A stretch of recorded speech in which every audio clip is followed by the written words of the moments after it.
श्रीलंका सरकार ने रामायण में आए लंका प्रकरण से जुड़े तमाम स्थलों पर शोध कराकर उसकी ऐतिहासिकता सिद्ध कर उक्त स्थानों को पर्यटन केंद्र के रूप में विकसित कर लिया है। अब आप श्रीलंका जाकर रावण की लंका को देख सकते हैं। कहते हैं कि श्रीलंका के एक जंगल में रावण का शव भी रखा है।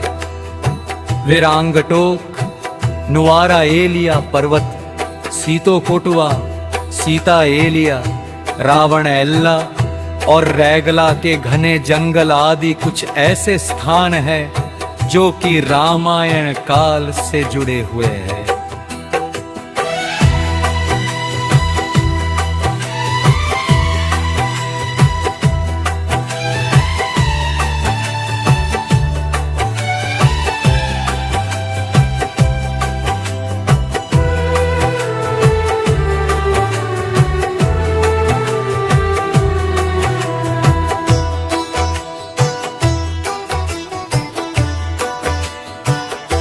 सुकेश के तीर पुत्र थे माली,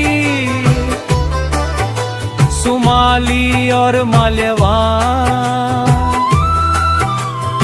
माली, सुमाली और माल्यवान नामक त्रिदैत्यों द्वारा त्रिकुट सुबेल सुमेरु पर्वत बसाई गई थी लंकापुरी। माली को मारकर देवों और यक्षों ने कुबेर को लंकापति बना दिया था। रावण की माता कैकसी सुमाली की पुत्री थी। अपने नाना के उकसाने पर रावण ने अपनी सौतेली माता इलविल्ला के पुत्र कुबेर से युद्ध की ठानी थी और लंका को फिर से राक्षसों के अधीन लेने की सोची। रावण ने सुंबा और बाली द्वीप को जीतकर अपने शासन का विस्तार करते हुए अंग द्वीप, मलय द्वीप, वराह द्वीप, शंख द्वीप, कुश द्वीप, यव द्वीप और आंध्रालय पर विजय प्राप्त की थी। इसके बाद रावण ने लंका को अनलक्ष्य बनाया। लंका पर कुबेर का राज्य था, परंतु पिता ने लंका के लिए रावण को दिलासा दी तथा कुबेर को कैलाश पर्वत के आसपास के त्रिविष्पक क्षेत्र में रहने के लिए कह दिया। इससे ने कुबेर का पुष्पक विमान भी छीन लिया।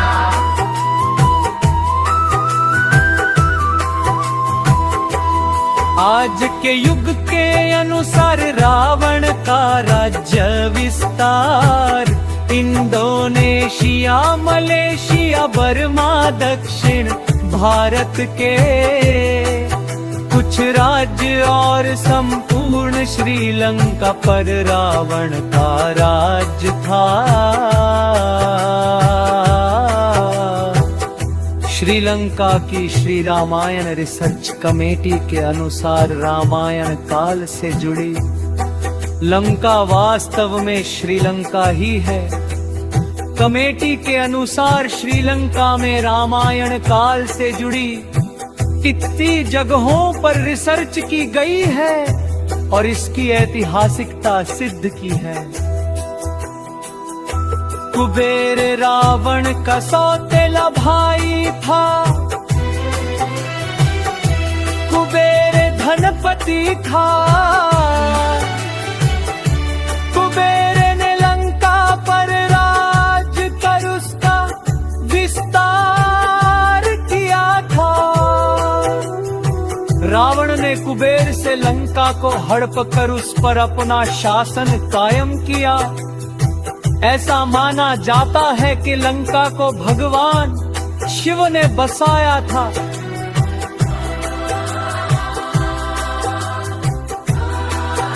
भगवान शिव ने पार्वती के लिए पूरी लंका को स्वर्णजड़ित बनवाया था।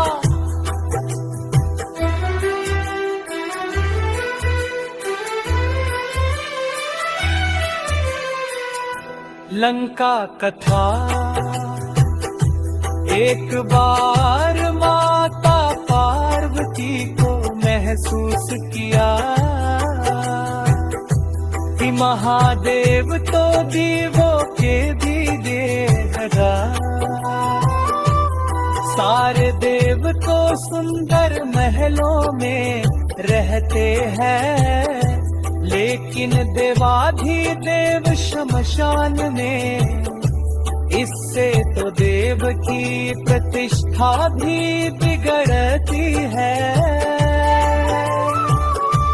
उन्होंने महादेव से हट किया कि आपको भी महल में रहना चाहिए, आपका महल तो इंद्र के महल से भी उत्तम और भव्य होना चाहिए। उन्होंने जिद पकड़ी कि अब ऐसा महल चाहिए जो तीनों लोक में कहीं न हो। महादेव ने समझाया कि हम तो ठहरे योगी, महल में तो चैन ही नहीं पड़ेगा। महल में रहने के बड़े नियम विधान होते हैं, मस्त मौला औघड़ों के लिए महल उचित नहीं है। परंतु देवी का वह तर्क अपनी जगह पर कायम था कि देव यदि महल में रहते हैं तो महादेव क्यों श्मशान में और बर्फ की चट्टानों पर महादेव को झुकना पड़ा। उन्होंने विश्वकर्मा जी को बुलाया, उन्हें ऐसा महल बनाने को कहा जिसका सुंदरता की बराबरे का महल तो भुवन में कहीं न हो पहना, तो धरती पर हो नहीं जल में। विश्वकर्मा जी जगह की खोज करने लगे। उन्हें एक ऐसी जगह दिखी जो चारों ओर से पानी से ढकी हुई थी, बीच में 3 सुंदर पहाड़ दिख रहे थे। उस पहाड़ पर करा विश्वकर्मा जी ने माता पार्वती को उसके बारे में बताया, तो माता प्रसन्न हो गई और एक विशाल नगर के ही निर्माण का आदेश दे दिया।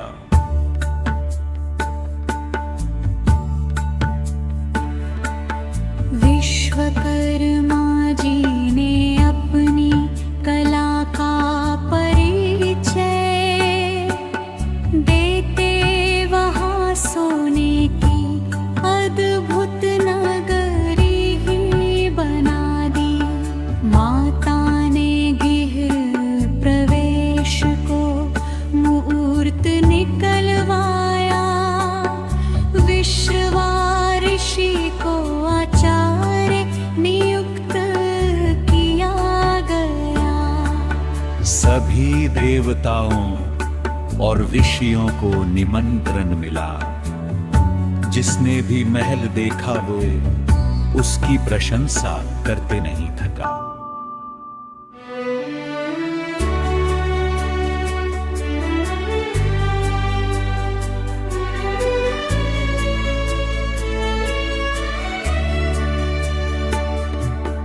गृह प्रवेश के बाद महादेव ने आचार्य से दक्षिणा मांगने को